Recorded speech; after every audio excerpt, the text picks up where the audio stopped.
Merci. Bien, nous arrivons au terme de notre matinée politique qui a pris plus de temps que nous ne l'escomptions au départ. Et je vous remercie de votre attention riche et intéressante, ce qui montre tout l'intérêt qu'il y a à pouvoir nous retrouver pour partager quand des dates aussi importantes que ce 16 février doivent être mises à l'honneur. Projet de déclaration politique du G7.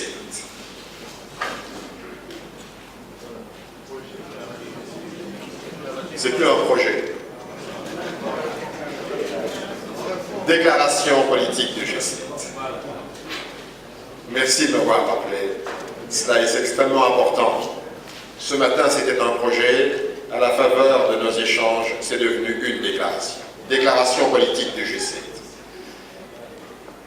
À l'occasion du 25e anniversaire de la marche des chrétiens du 16 février, au cours de laquelle plus de 250 personnes, en 1992, payèrent de leur vie leur engagement en faveur de la liberté, de la démocratie et de l'émergence d'un Congo nouveau, le G7 a organisé une matinée politique pour rendre hommage aux martyrs de la dictature. À la même occasion, placé sous le choc de la disparition brutale du président Étienne Tshisekedi, le père de la démocratie congolaise, président du Conseil des sages du Rassemblement et des forces politiques et sociales acquises au changement, le G7 a tenu à lui rendre un vibrant hommage. À cette occasion, les participants ont fait le constat amer suivant. 25 ans après, peu de choses ont changé. Au regard de la dégradation constante des conditions socio-économiques, qui se traduit par la reprise de l'inflation, l'augmentation des prix des denrées de première nécessité, le dérapage du taux de change, la fermeture de nombreuses entreprises et la mise au chômage de milliers de travailleurs, jetant autant de familles dans une pauvreté absolue.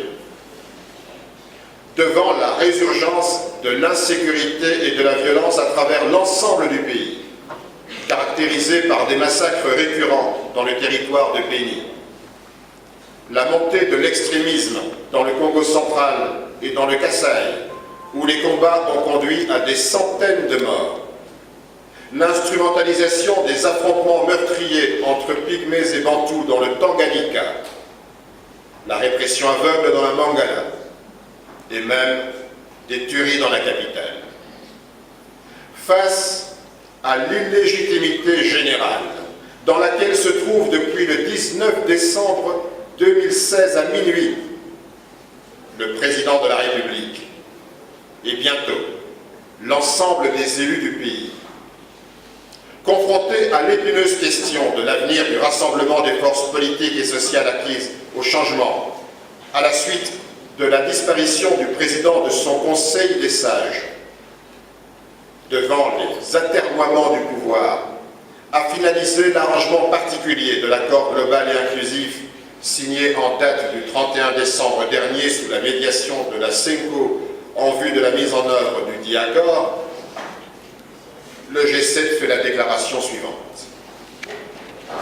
En ce qui concerne la situation des droits et libertés, le G7 appelle le pouvoir à mettre un terme au harcèlement des opposants, à garantir les droits et libertés fondamentaux de tous les Congolais et à mettre en œuvre les dispositions de l'accord du 31 décembre 2016 qui préconise la libération de tous les détenus politiques et d'opinion et le retour de tous les exilés politiques, particulièrement M. Moïse Katumbi Chapwe, son candidat à la présidence de la République.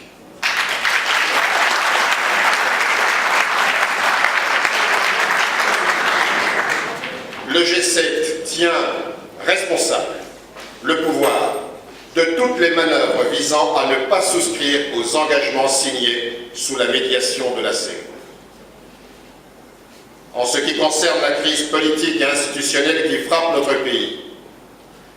Le G7 rappelle que l'accord signé le 31 décembre dernier constitue aujourd'hui la seule source de légitimité des acteurs appelés à organiser la gestion de la transition en vue de la tenue des élections au plus tard le 31 décembre 2017.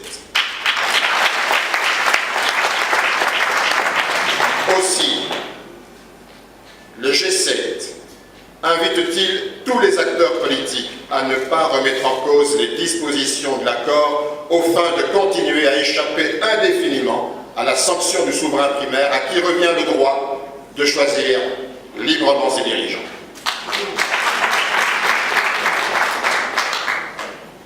En ce qui concerne l'accord global et inclusif du 31 décembre 2016, le G7 souscrit à sa mise en œuvre dans les meilleurs délais. Tout en exprimant sa profonde gratitude au travail de médiation abattu par la CENCO, le G7 soutient sans réserve le choix du Premier ministre par le rassemblement présenté par le président Étienne Tshisekedi. Il exhorte les évêques à transmettre ce choix au président de la République afin de sortir le pays de l'impasse politique. En ce qui concerne la situation sécuritaire, le G7 condamne l'utilisation disproportionnée de la violence par le pouvoir qui conduit au massacre de dizaines de Congolais à travers le pays, ainsi qu'à de nombreuses exécutions extrajudiciaires. Le G7 dénonce le recours à la violence à des fins personnelles de conservation de pouvoir. Il exige une enquête internationale afin de dégager toutes les responsabilités sur ces massacres. En ce qui concerne le rassemblement des forces politiques et sociales acquises au changement, le G7 appelle l'opposition politique à la cohésion et à l'unité sans faille afin de satisfaire aux aspirations de notre peuple. Aussi, le G7 renouvelle-t-il sa position quant à la primature qui doit revenir à l'UDPS compte tenu de son poids politique.